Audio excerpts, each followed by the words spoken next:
Yang merusak Aceh adalah orang yang bersorban, pakai jubah 2 lapis, pakai jenggot panjang, gaya-gaya ulama. Siapa namanya? Syekh Abdul Ghafur. Baru saja pulang dari Makkah Al-Mukarramah, belajar Syafi'i, belajar Maliki, belajar Hanafi, belajar Hambali. Dia kuasai perbedaan mazhab, tapi tujuannya ingin mengobok-obok umat Islam dari dalam. Dia pun pulang dengan karisma ulama, bajunya ulama, isinya snok, hor, gronye, setan, laknatullah alaih. Dulu kerajaan Aceh yang besar, 4 kerajaan Melayu di bawah, Aceh di atas. Turun ke bawah, kerajaan Melayu Langkat.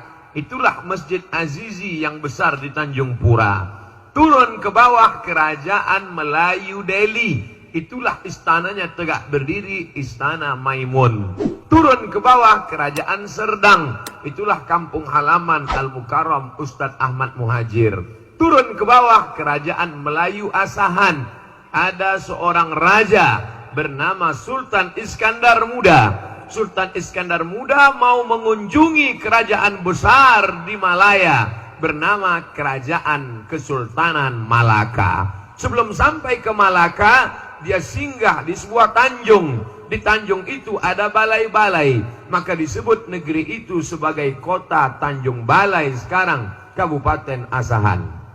Menikah dengan seorang gadis bernama Putri Selendang Ungu. Lalu kemudian hasil pernikahan itu lahir seorang anak laki-laki bernama Abdul Jalil. Itulah yang menjadi sultan pertama Kerajaan Melayu Asahan, Sultan Abdul Jalil, yang mengalir darah Sultan Iskandar Muda dalam dirinya. Maka 4 kerajaan ini yang sekarang disatukan dalam Provinsi Sumatera Utara berbatasan langsung dengan Kerajaan Siak Sri Indrapura Riau. Ketika itu 4 ini tidak berani diusik oleh Belanda. Kenapa? Karena ada serigala singa besar menjaga dia, persis seperti saya saat ini. Saya saat ini berceramah, maka semua mahasiswa Civitas Akademika diam mendengarkan. Padahal yang ceramah ini hanya LCMA, lagi cemas menghadapi anak-anak unsia. Kenapa mahasiswa ini bisa tenang mendengarkan? Sebetulnya yang dipandang bukan yang ini, tapi ada singa-singa besar di belakang. Yang gagah, yang perkasa, yang profesor, yang guru besar. Mereka yang ada di belakang. Disangka orang ini yang didengarkan. Bukan. Inilah bahasa Melayu istilahnya menumpang tuah. Jangan sampai kita tidak sadar diri, tahu diuntung. Merasa kita yang bertuah. Belanda tidak berani mengusik kerajaan-kerajaan kecil ini. Kenapa? Karena ada kerajaan Samudra Pasai, kerajaan Aceh yang besar. Tapi mereka sadar, ini Aceh tidak bisa dirusak dari luar. Makin diserang dia makin kuat, makin diserang dia makin hebat, makin diserang dia makin kokoh. Mereka berpikir bagaimana merusak Aceh.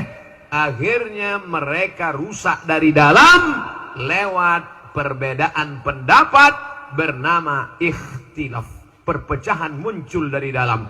Siapa yang merusaknya? Yang merusaknya bukan orang dengan rambut gondrong, dengan gaya Belanda, Tuan Menir. Bukan. Siapa yang merusaknya?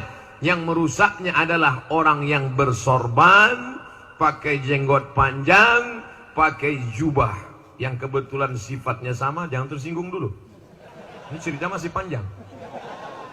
Yang merusak Aceh adalah orang yang bersorban, pakai jubah 2 lapis, pakai jenggot panjang, gaya-gaya ulama. Siapa namanya? Syekh Abdul Ghafur.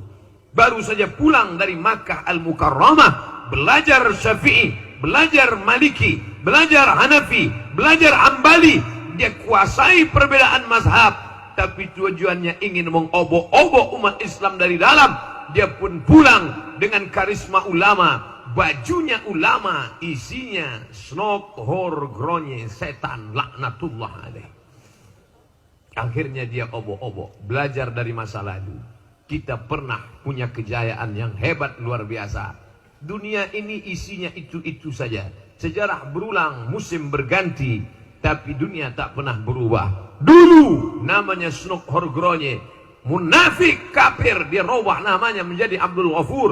Pura-pura dia masuk Islam, tinggal 6 bulan di Makkah. Didekatinya ulama Nusantara yang kebetulan hebat waktu itu, menjadi ahli hadis, ahli tafsir di Makkah. Laki-laki itu bernama Syekh Muhammad Nawawi Al-Bantani.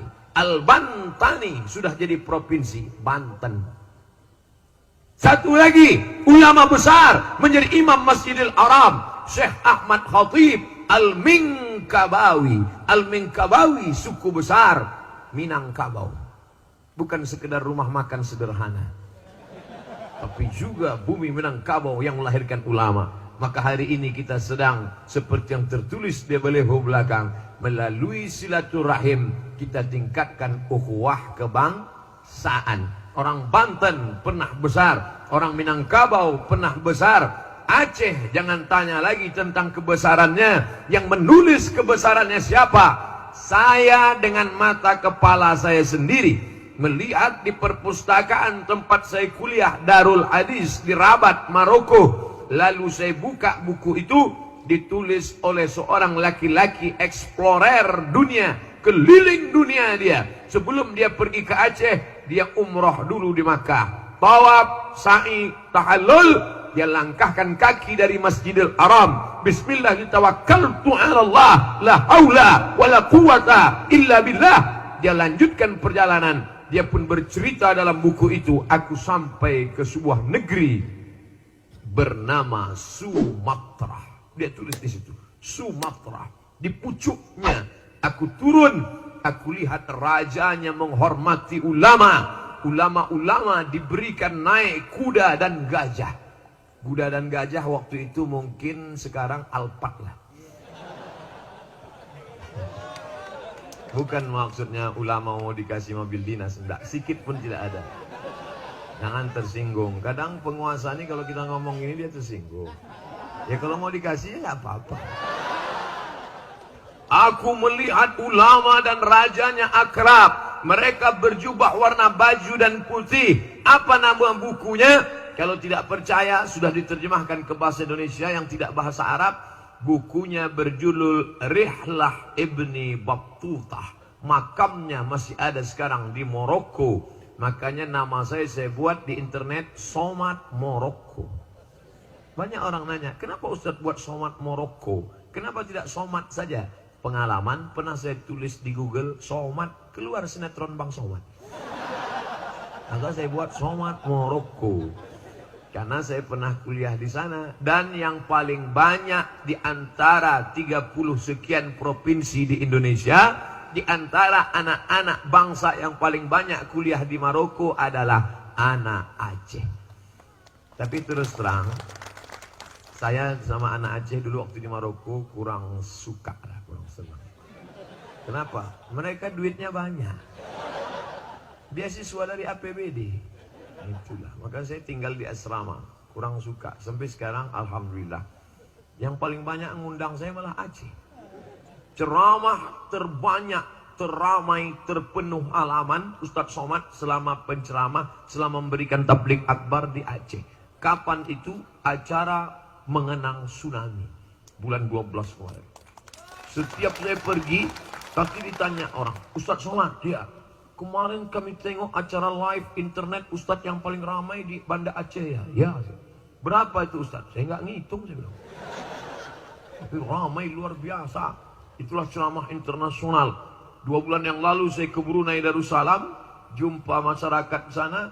Ustadz masih ingat dengan saya? Di mana kita ketemu? Waktu acara malam di Aceh. Oh iya, Masya Allah. Iya Pak, ingat. Bapak Ibu yang dimuliakan Allah Subhanahu wa Ta'ala, ini kebanggaan. Selama di Aceh ini udah saya hitung-hitung dapat rencong lebih 10.